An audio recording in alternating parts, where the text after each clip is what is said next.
Hello, Linda Lord here once again. Today we're going to be spending some time talking about soundscapes. Now, this might be a term that some of you are familiar with and a term that some of you are not. Soundscapes are a lot like landscapes. So if we think about our landscapes, it's what is the composition of the things in our physical environment. So as I'm sitting here now and I'm looking out my window, my landscape includes some trees with some buds on them because I'm recording this in the spring. I'm seeing a farm field. That's part of my landscape. A little bit further in the distance, I can see the road that goes in front of my property. That's part of my landscape. And then a little bit further in the distance, there are some hydro poles and the barns and silos of the farm next to me. So that's part of my landscape. My soundscape then includes what I hear.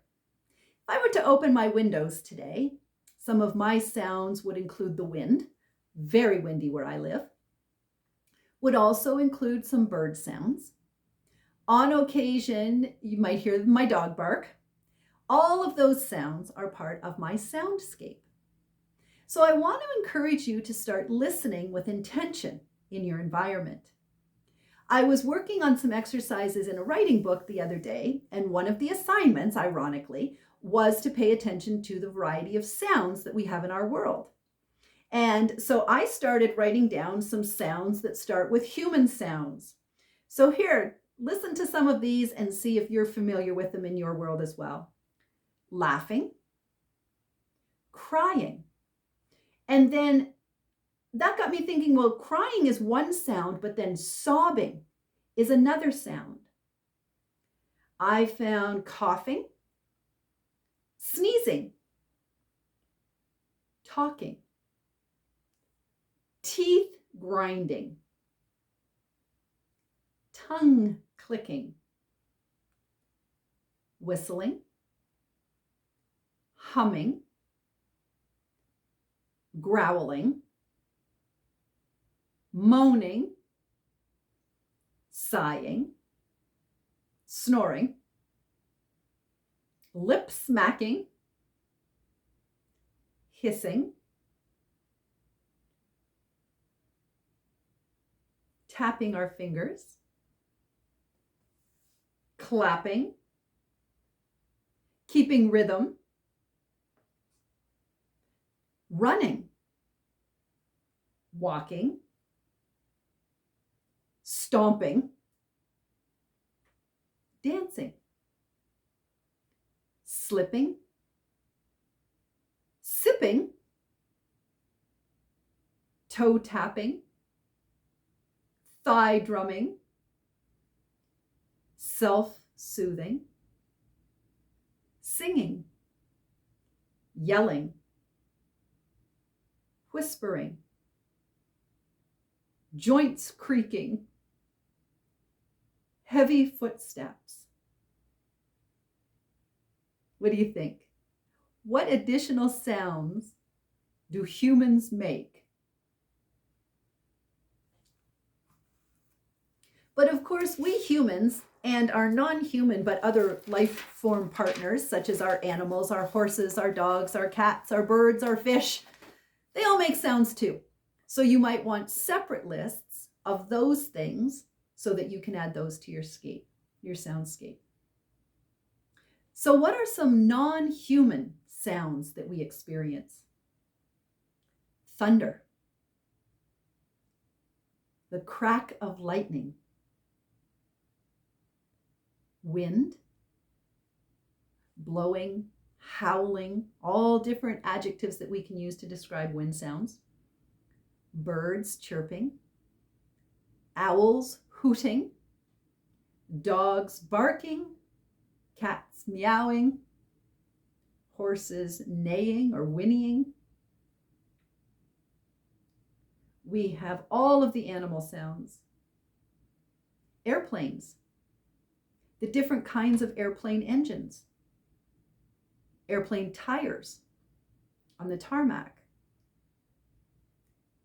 trains, the sound of trains themselves on tracks, the rhythm, train horns,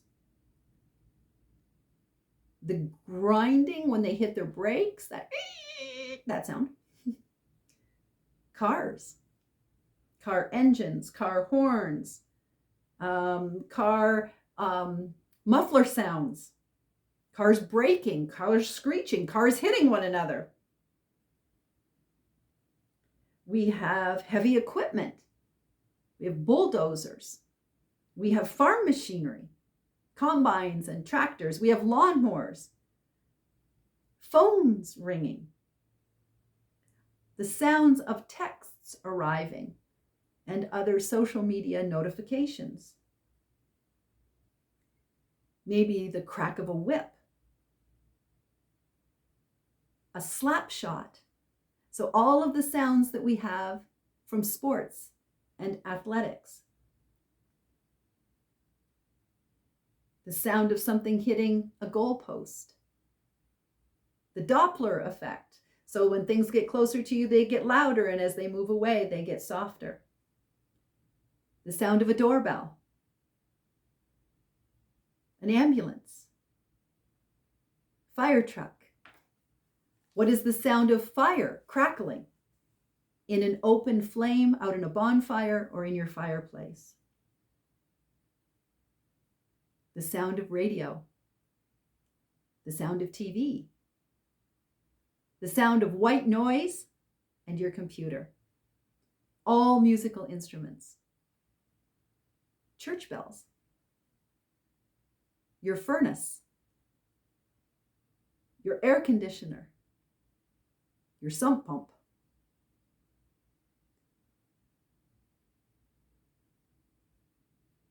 What about children splashing in a pool? The sound of waves lapping up on a beach. What are the sounds in your world? Once you've made your list, and of course mine is not exhaustive, make your list and then go out with your cameras, with your phones, and record some of these sounds. And don't forget the most important sound of all, your own voice, your own stories, your own singing. I had an aunt who lived to be 105 years old, and we have recordings of her voice telling us stories of her life. We can't replicate those. What are the sounds of your community?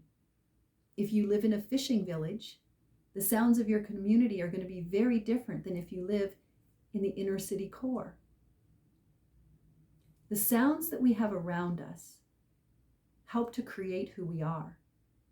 And we live in a very loud society. Wasn't that one of the things that was so interesting during COVID? The world was silent. We didn't have jets overhead. We didn't have trains on tracks. We had very little automobile traffic. Silence is also a sound. I invite you to explore the sounds of your life and the sounds of your community and create those soundscapes.